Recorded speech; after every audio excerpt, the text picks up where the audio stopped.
The Arabian Desert. A vast ocean of drifting sands and scorched, sun-baked rocks. Beneath these endless dunes, oil, the lifeblood of our new mechanical century. For more than 400 years, the Ottoman Empire has ruled these lands, controlling all that's to be found here. But the Ottomans do not rule unopposed. Small bands of Bedouin rebels have united to overthrow the empire. They strike without warning and then vanish into the desert. Fighting alongside them is a lone British officer whose exploits have earned him wide renown. The world has taken to calling this man Lawrence of Arabia. In the desert, you rely on good planning, but you also hope for a dash of luck. And luck was with us when we learned of a recently derailed Ottoman train carrying a most interesting piece of cargo. A small patrol had joined the Ottomans who survived the crash. Together, they guarded the wreckage and waited for reinforcements. When your enemy has better weapons and better equipment than you, steal from your enemy.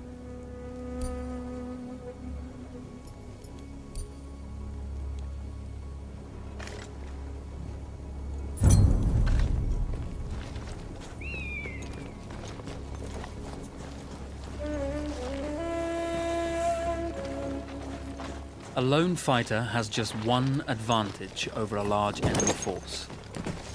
A lone fighter can move unseen.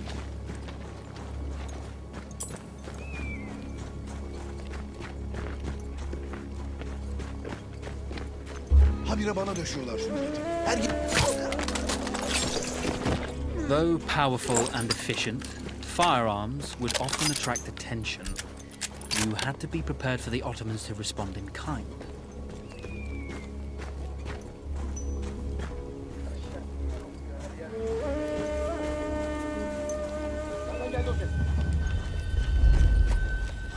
Allah'ıma kitabıma burada bir şeyler var.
There's a world of difference between seeing something and having it in your own two hands.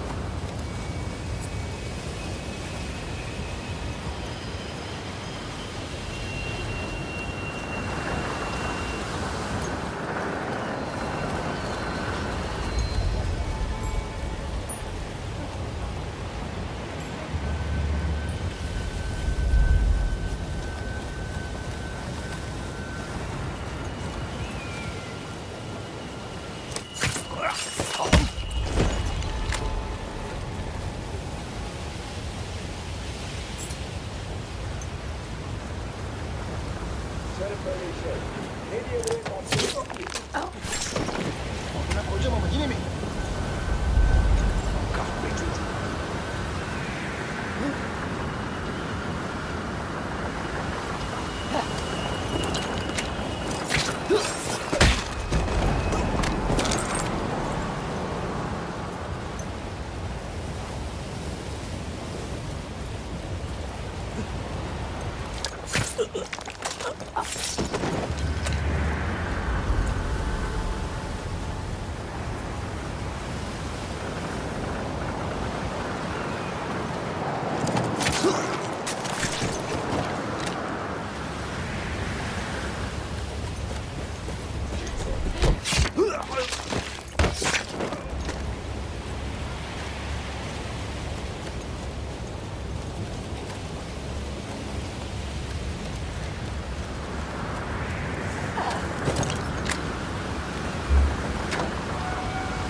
Vaziyetini bozma. Come out!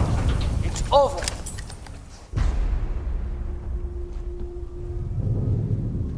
Well, you did not think we would be fast enough to catch you here, did you? Lawrence of Arabia.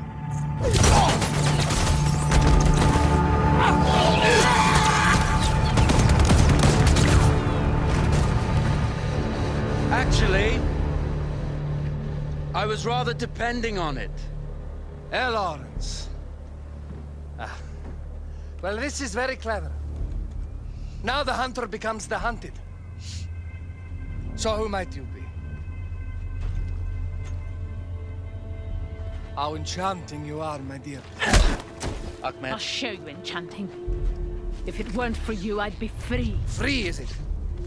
You'll be free when you're dead. And I'm happy to tell you, the Empire intends to grant you all this freedom very soon. Even now, an engine of destruction scours this desert, obliterating your allies, your families, your homes. Soon there will be nowhere to run. Nowhere to hide. Soon all that you know, and all that you love, will be ashes. You will all be free to die. Oh. Ah, you animal! Zara.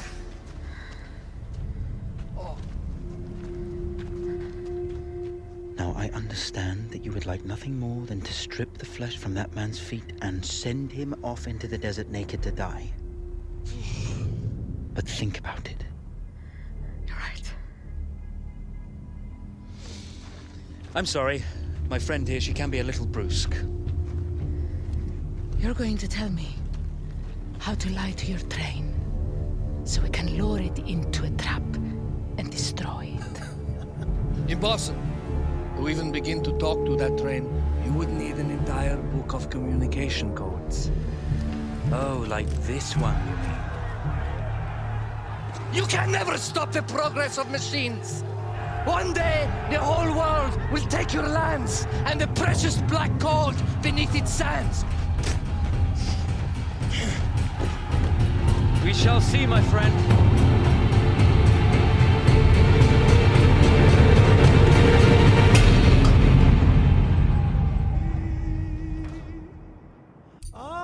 Of course, obtaining the codebook was not enough.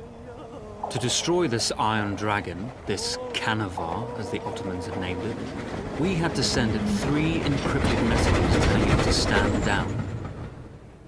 There were Ottoman outposts scattered along the railroad tracks. The commanders there carried high-priority message capsules. We had to use those to send our orders. Infiltrating the village wouldn't be easy. A full detachment of Ottoman soldiers had occupied it.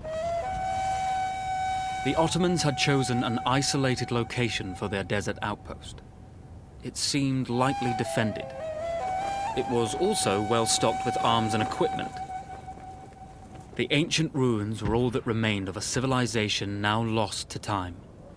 the Ottoman Empire brought in the modern world with a host of armored vehicles and field guns. 3 commanders to eliminate, 3 personal message capsules to be stolen, and then sent with our false orders. How Zara tackled this dangerous and audacious mission was up to her.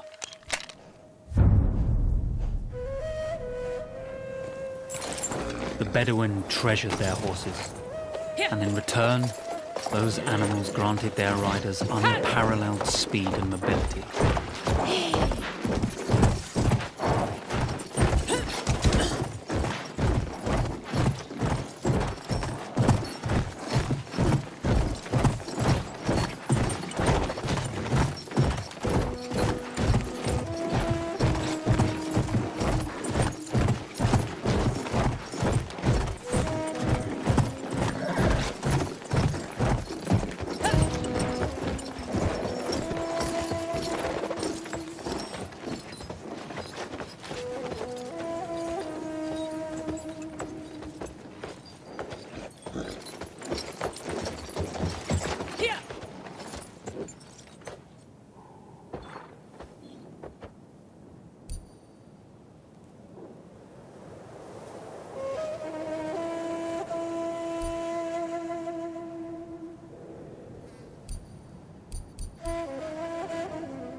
Ayaklarım buz kessin.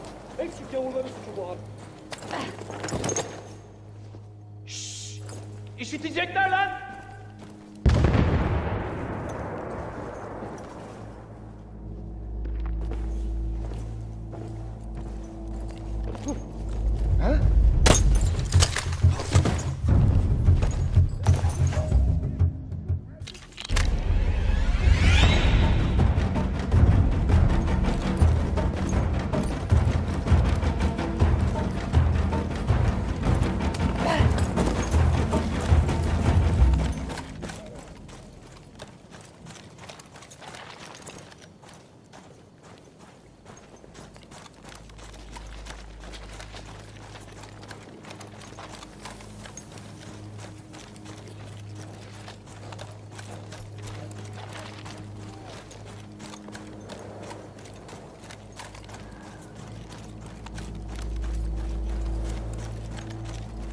Çık dışarı!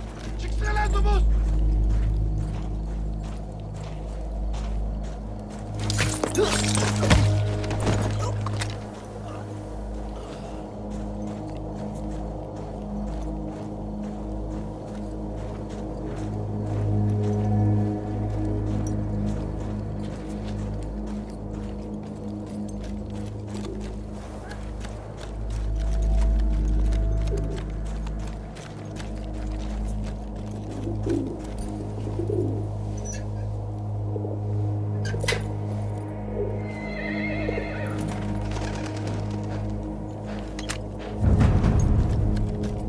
A single order wouldn't be enough.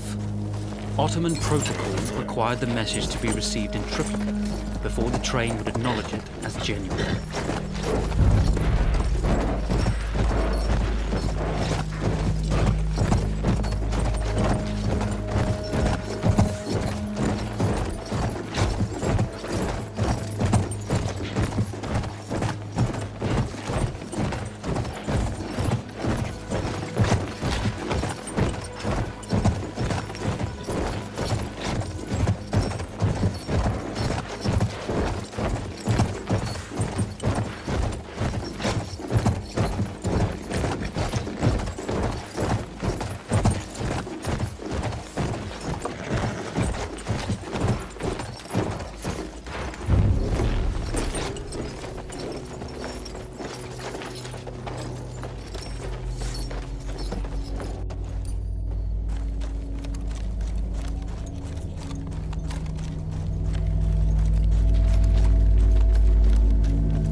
We were putting a great deal of trust in Zara's capabilities, but I had complete confidence that she would carry the day.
Öyle hayat mı olur be? Kabak daima benim başıma patlıyor. İnşallah. Atlatacağız inşallah.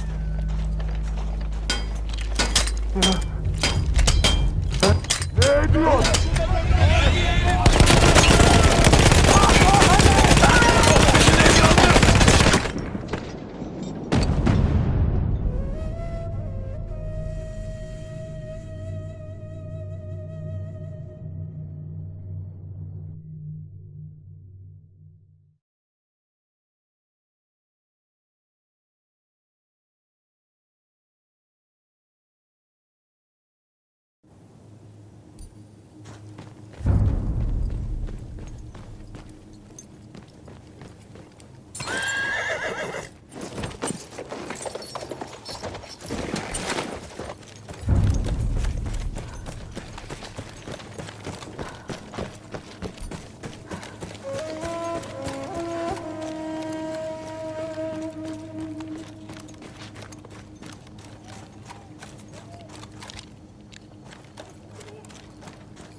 oradan.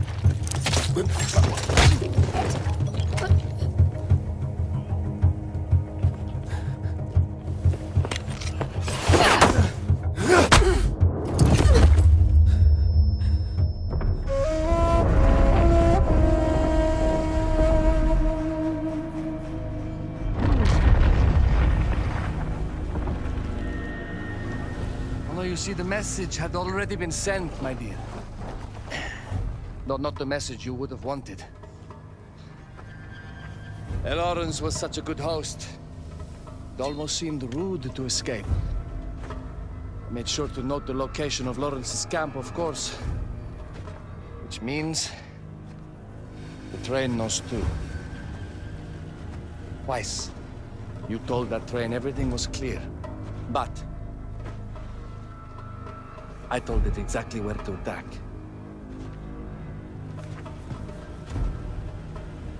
The beast has your scent, my dear.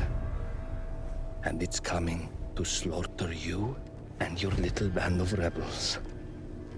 First, the firestorm from the cannon. Then, up close with the troops to slaughter any survivors.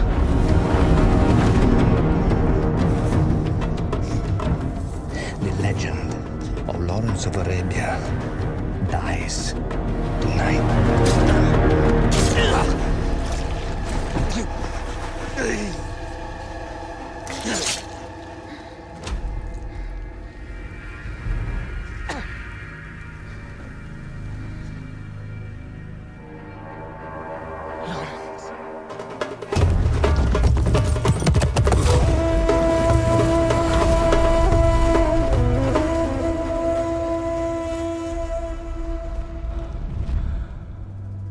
We slipped away just in time. Tilkiji was a fool to think we'd ever stay after he escaped. The carnival won't stop hunting us. No, it won't. Let me think. The train's coming a long way. So it'll have to stop to take on water. That's where we strike. Agreed. I'll deal with any sentries, then rig explosives on the track. Yes, and I'll rally our fighters. When I blow the lines, the train will be trapped. So when you hear the blast, you need to attack them with everything you have. It's good. But you know that there's a chance the men may not come. You may set off those explosives and find you're out there all alone. You know that. I guess I won't know either way until I set it off. Yes, no.